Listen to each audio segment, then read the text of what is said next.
Gold medal वाली बहू। सपना के पिता एक गरीब किसान थे। माँ पिता खेत में काम करते तो पीछे से सपना गांव के बच्चों के साथ हॉकी खेलती। एक दिन शाम को, सारा दिन खेलती रहती है, ये नहीं कि छोटे भाई को संभाले। माँ पता है, मैंने आज हॉकी में पास के गांव के लड़कों की टीम को हरा दिया। अरे वाह वाह मेरी बेटी, शाबाश। ये ले कर रुपया, जा जाकर टॉफी खा ले। सपना खुशी से पिता के गले लग जाती है और बाहर चली जाती है।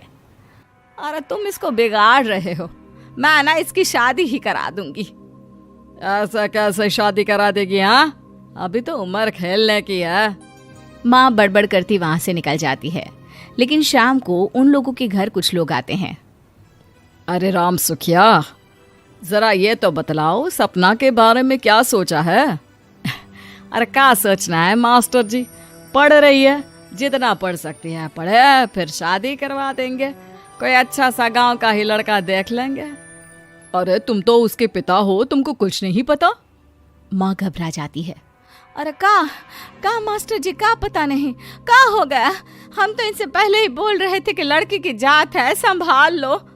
अरे भाभी जी, आप भी ना कभी अच्छा भी सोच लिया करो। अरे सपना क्या खेलती है हॉकी, बड़े से बड़े आदमी भी नहीं जीत पाते हैं उससे। कल गांव में एक टीम आ रही है, लड़कियों की हॉकी खेलने उसे भेज देना, वहां शायद कुछ बात बन जाए। अरे ना ना मास्टर जी, कोई खेल वेल नहीं करवाना हम लोगों को, वो भी शहर के लोगों के साथ तो बिल्कुल भी ना। शहर के लोगों को ना कोई भरोसा नहीं होता मास्टर जी। अरे कैसी बात कर रही हो सपना की माँ, बुरा आदमी तो हर जगह मिल जाएगा, उसके लिए शहर का और गांव का। हाँ हाँ मास्टर जी, हम लोग तैयार हैं, कल आ जाएगी सपना वक्त से। माँ के लाख मना करने पर भी पिता सपना को हॉकी टीम के लिए भेज देते हैं। शाम को सपना वापस आती है, लेकिन लट के मुंह से। और क्या हो गया, मार खाई हो का? कौन मारेगा हमें? कोई मार वार खाकर नहीं आए। अरे फिर शकल पर 12 क्यों बजे हैं, बताओगी? देखो माँ, आप समझोगी नहीं, बताकर फायदा क्या है? अरे बिटिया रानी, हम तो समझेंगे ना, हमें ही बता दे। सपना पापा के गले लग जाती है। पापा, मैं ना सिलेक्ट हो गई हूँ भारत की हॉकी टीम में खेलने के लिए। अरे वाह, ये तो बहुत ही खुशी की बात है मेरे बच्चे। फिर मेरी गुड़िया काहे परेशान है? पापा, मुझे दिल्ली जाना पड़ेगा आगे की प्रैक्टिस के लिए। माँ जो सारी बात सुन रही होती है, जोर से चिल्लाती है। एक पैसा नहीं है मेरे पास, समझे? कुछ नहीं दूंगी। शादी के लिए लड़का फाइनल भी कर दिया है, कल्ले का बेटा, वो शादी कर लेगा तुमसे। सपना पिता की ओर देखती है। अरे देख सपना, खेलने दिल्ली जाना है तो सिर्फ इसी शर्त पे कि आकर कल्ले से बेटे से चुपचाप शादी कर लेगी, बोल। अरे ठीक है ना, कल्ले का बेटा तो बहुत ही समझदार है, सरकारी नौकरी है उसकी, मान गया वो तो सपना शादी कर लेगी। सपना भी धीरू, जो कि कल्ले का बेटा था, उसे जानती थी। वो मन ही मन सोचती है कि शादी तो वैसे भी होनी है, लेकिन माँ की ये शर्त मान गई तो जीवन जीने का एक मौका तो जरूर मिलेगा। हाँ, मुझे मंजूर है। हाँ, तो कल मैं उन लोगों को बुला लूं? पिता और सपना दोनों एक दूसरे को देखते हैं। अब माँ ठीक है ना, बुलाने की क्या जरूरत है, वो लोग पसंद कर रहे हैं ना मुझे, वही ठीक है। बस आप तो मेरा दिल्ली का बैग पैक कर दो।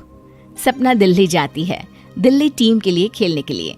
सपना खूब अच्छा खेलती है और गोल्ड मेडल जीत कर आती है। जब वो गांव आती है तो उसका जोरदार स्वागत होता है। हर कोई सपना सपना चिल्ला रहा होता है। और सपना के पापा, तुम्हारी बेटी ने तो गांव का नाम रोशन कर दिया है। गांव की तरफ से तुम लोगों को गांव में पक्का मकान और सपना को परिषद में पक्की नौकरी देने के लिए हम तैयार हैं। अरे वाह वाह, पक्का मकान, ये तो बहुत अच्छी बात है, लेकिन सपना की नौकरी नहीं चाहिए हमें। हाँ, कैसी बात कर रही हो सपना की माँ? लड़की की नौकरी रहेगी तो अपने पैरों पर खड़ी रहेगी, किसी के आगे झुकने की जरूरत ना पड़ेगी। अरे चुप रहो, हम तो नौकरी ना करते हैं, पर मजाल है कि किसी के आगे झुके हो।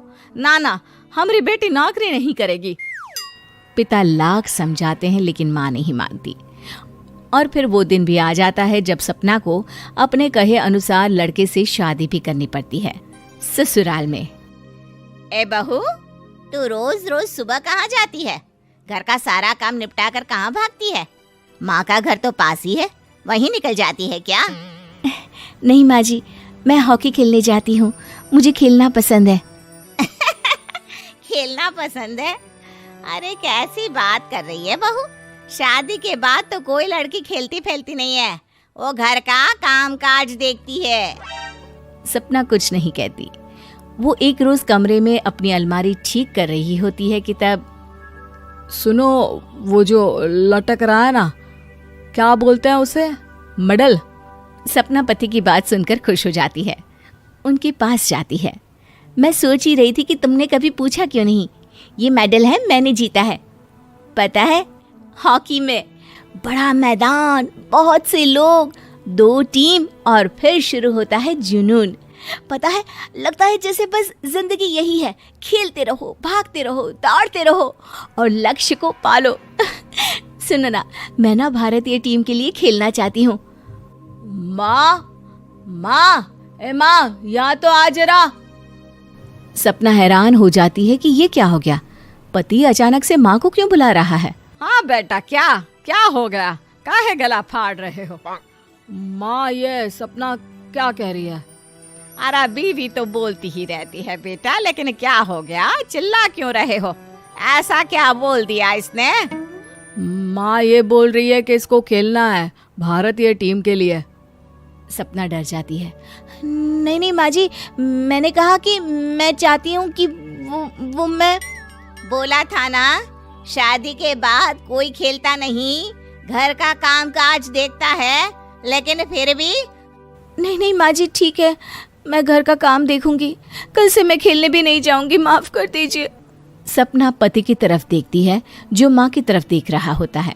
उसे गुस्सा तो आता है, लेकिन करती भी तो क्या, सास के सामने कैसे पति की क्लास लगाती। अरे बेटा, अब क्यों घूरे जा रहे हो बहू को?